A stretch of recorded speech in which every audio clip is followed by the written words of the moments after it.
Hello everyone, welcome to Aviator News. Myself Tanvir Shahriar.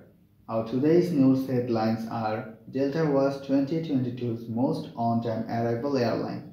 New study shows new FAA policy could delay aircraft transactions. Australian-made satellites can detect any aircraft. And Southwest Airlines cancelled thousands more flights following winter storm. The Atlanta-based carrier is poised to finish 2022 with an on-arrival percentage of over 84%, according to new data released Thursday from Cerium, an aviation analytics company. Of Delta's 95,987 flights from January 1 through December 15, 84.1% of them arrived on time. According to the new data, this is the second year in a row that Delta took the top spot as the most punctual carrier in Cerium's analysis. An on-time arrival includes any flights that lands at its destination and arrives at the gate within 15 minutes of the original scheduled arrival time. A standard industry metric offer referred to as A15, Cerium's dataset considers all flights completed in 2022. Through December 15, of the over 5 million total flights in North America this year, 71.91% arrived on time. Note that this metric only accounts for mainline operations, not those operated by regional affiliates such as SkyWest or Republic. Delta historical market itself as the on-time machine, so it may not be a surprise to some aviation observers to see the carrier take the top spot for 2022. That said, the pandemic has brought numerous headwinds to the aviation industry that have gotten in the way of on-time operations. In fact, when Delta earned the top spot for on-time performance in 2019, it has an impressive 85.69 performance. During the pandemic, airports and airlines have been short-staffed, so if something goes wrong, finding a replacement crew or below the wing operator has been challenging, leading to what feels like more staffing-related delays than before the pandemic.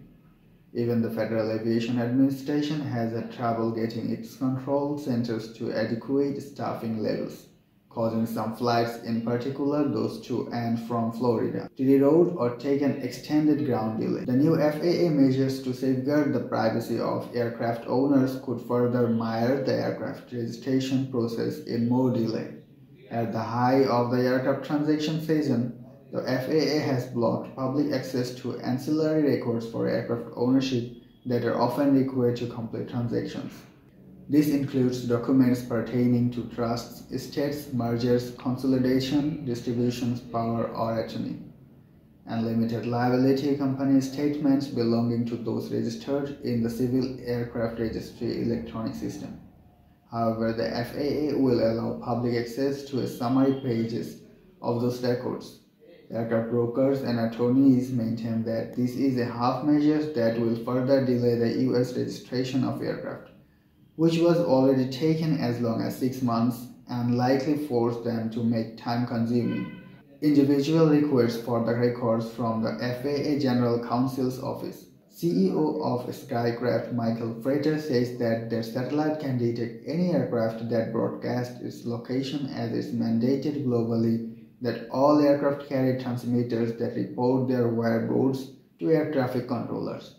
All you need to have a receiver within a range of the transmitter, so the information will be passed to the air traffic controller, Mr. Frater told Sky News Australia.